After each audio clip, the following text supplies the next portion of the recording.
Hey guys, welcome to the first ever video for Barker's Barbecue. Thanks for tuning in. Today I'm going to show you how I go about cooking a tri-tip. Let's get to it.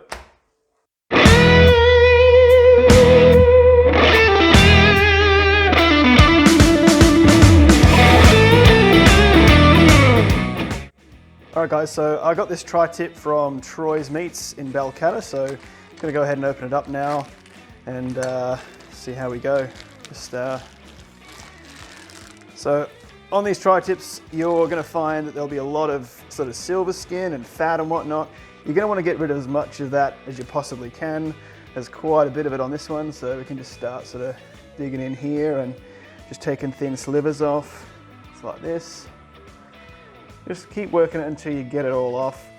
The more you get off, the better it's going to be. Like these big white strips, you can work your knife in at the edge and just sort of pull back that way, if you can see. Kind of like that.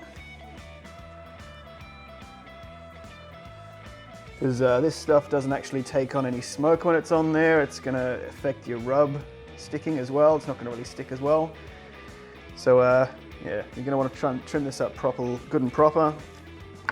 See, I'll get a bit of it off this side as well. So yeah, we'll come back when this is trimmed up nicely.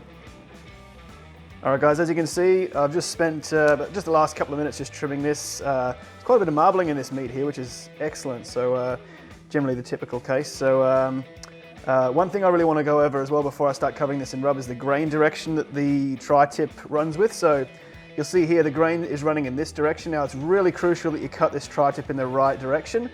Otherwise it's going to be really tough. So you want to make sure you cut against the grain. So you just want to take note of that while you're cooking it. So and when you serve that, you make sure you cut it in the right direction. So first thing we're going to do is use a bit of our Ribrax mustard slather just to use as a bit of a binder for the rub. Now I'm going to use a two-stage rub for this one.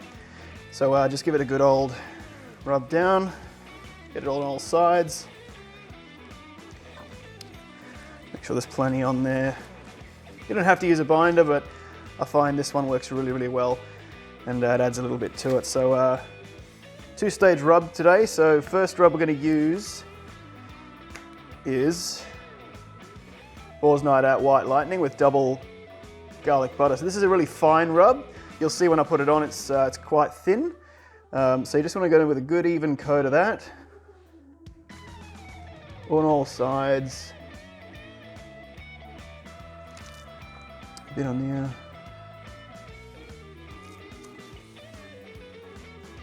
Make sure you get all the edges. The more you get, the better it'll be.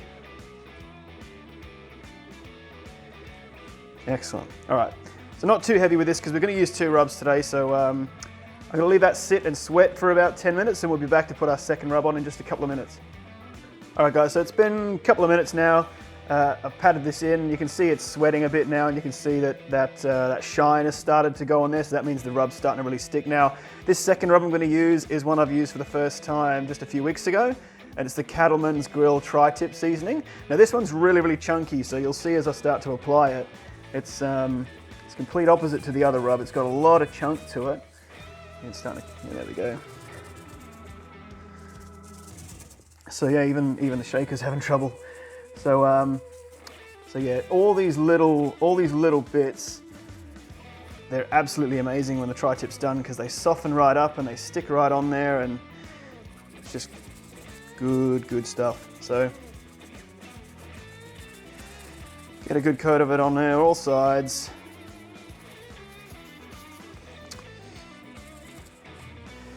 And then yeah, we're going to let that sit for a couple of minutes, and then we'll take it outside and stick it on the smoker. Alright guys, so I've been firing up the pellet grill today, the Fornetto Fumo. So I've got this sitting at about 120 degrees Celsius, about 260 to 70 Fahrenheit. So we're going to put this in here for about 45 minutes, and then we'll come back and check on the temp and see where we're at. Now, the plan with this is to sear this off as well, so I'll show you how we're going to do that once this is up to temp. You want to aim for around about maybe 115-ish, 110 Fahrenheit. And and that's where you want it to be for searing, because it's going to come up about another 10 degrees after the sear. So we'll be back when that's up to temp. Okay guys, we're about 30 minutes in on this one. The Fornetto's at about 110 Celsius. I backed it off a little bit just to sort of elongate the cook a little. Now, temp wise, looking at 90 degrees, which is, you know, about 25 Fahrenheit off where we want to be. That's fine.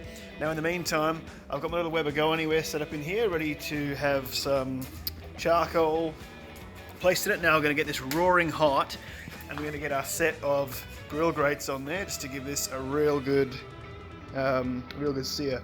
So I'll be back in a bit. All right guys, so this has been going for about 45 minutes now. We're going to have a quick look at the temperature now. So we're probing at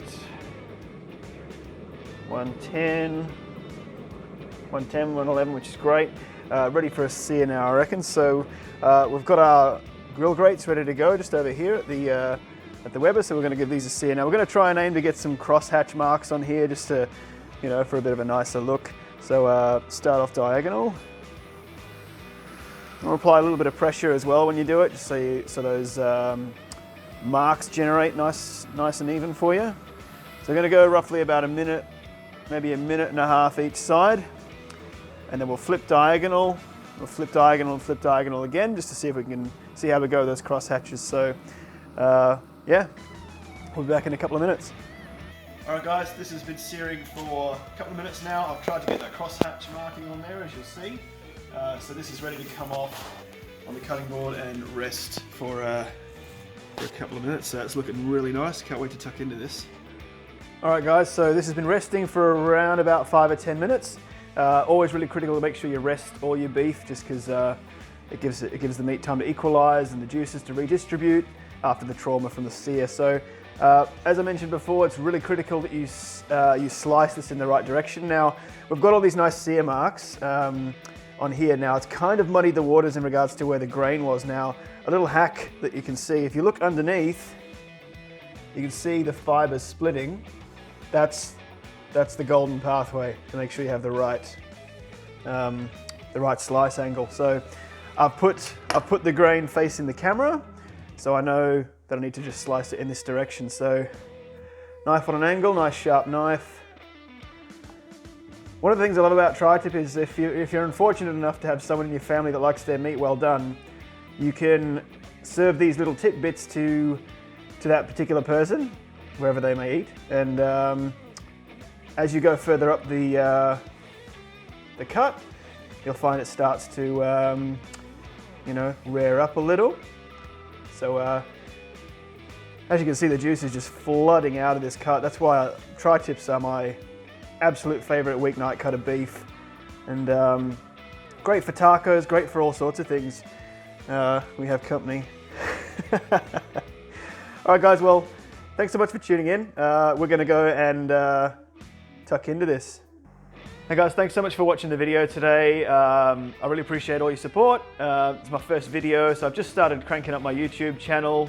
This is obviously the first video on there. Feel free to subscribe if you'd like to see some more from me, or if you want to make any suggestions for what you'd like to see me cook. I'm more than happy to take those. I'm also on Facebook and Instagram under Barker's Barbecue, and so yeah, subscribe to that to see what I'm up to. And yeah, thanks again for watching, and stay tuned for more.